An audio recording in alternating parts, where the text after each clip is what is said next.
welcome to the Torah Parsha Project. This is Parsha Lech Lecha. My name is Mike Koplitz. I am blessed that you are here and listening to this particular video. I will be going over some of the major points of Aliyah 4 in Lech Lecha. Highly recommend that you go my website and you can download the book that talks about this entire Parsha. And I know you'll find it interesting. There's a lot more information in the book. It is a free download because it is important to spread knowledge more than anything. Aliyah 4 starts in Genesis 14, verse 1, and it goes through verse 20. Now, in the time frame, this is Abraham, of course, the southern region of Canaan was embroiled in a major war involving many kings. When all the dust settled, the victorious kings took captives of all the inhabitants of the Sodom region. That included Lot, who was Abraham's nephew. Now, Abraham was informed that this had happened, and he rushed to rescue Lot, along with a handful of men, 318 actually, and he was victorious in battle, soundly defeated them, and he did receive not only the captives and Lot back, he also got a lot of goodies. That's what unfortunately happens in wartime. This area is, if you go to a map, around the Dead Sea. Now, the Dead Sea is called the Dead Sea because the water does not flow out of the sea.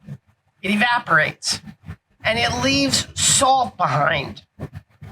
And I've been told that if you go into the Dead Sea and go for a swim, you float because of the density of the water. Now, let me say something about Abraham, or Abram as he's known at this point in Genesis. He is the emir of his tribe. There were more people with him than just him and Sarah and Hagar. And in the Middle East, the leaders of tribes, they were called emirs. Abraham was the head. He was in charge, and the family was considered the tribe. He took 318 of his best warriors. He went into battle. He went to go get Lot. He's also going to meet Melchizedek when it's over, and Melchizedek means king of righteousness. Melech for king, Tzaddik, Melchizedek. Bread and wine symbolizes friendship and loyalty. And that's what Abraham brings out to him, because bread was a life-sustaining substance. Wine, on the other side, made people's heart merry. It was a time of celebration.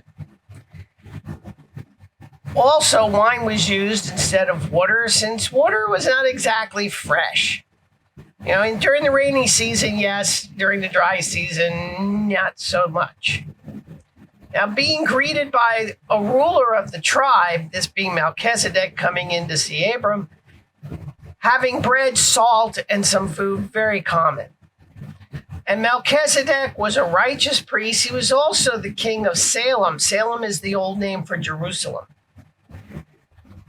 Abram was a spiritual and political leader of his people. Therefore, Melchizedek said to him, "Blessed be Abram of the Most High God."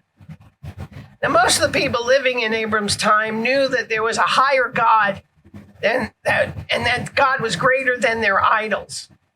It is possible that Melchizedek was a member of the Semitic tribe that migrated to Salem in Canaan before Abram. So he got there obviously beforehand. He went to the Mount Zion as we know it now and settled there.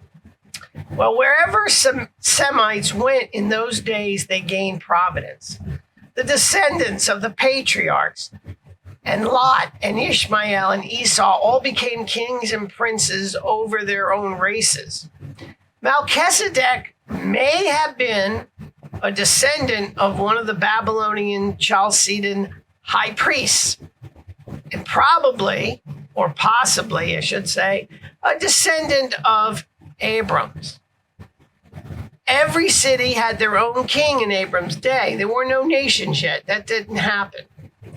We're living in a time of city-states. The purpose of having a king, well, the king was to protect the people and to see to their needs.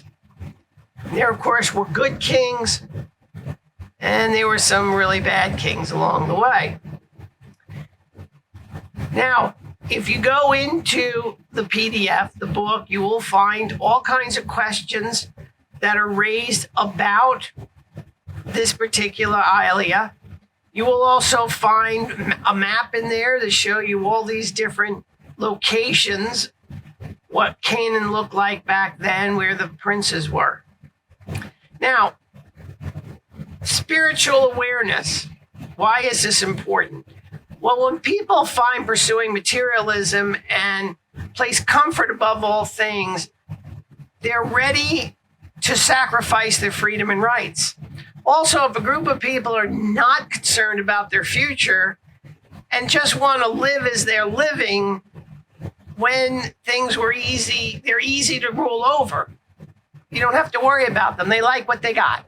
Interestingly, is that trying to be the king over a nation that is poor, it doesn't work well because people want stuff and they want the luxuries that they see of people in the other cities.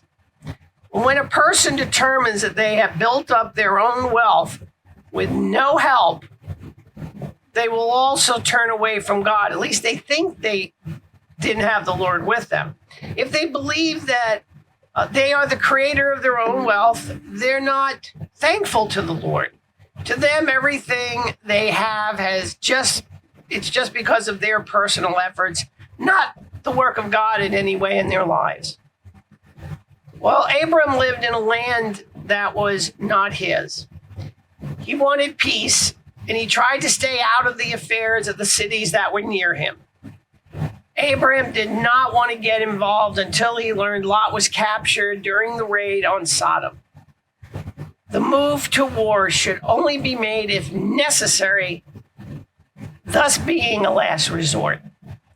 Again, there's all kinds of other midrash stories and legends that I share with you in the PDF.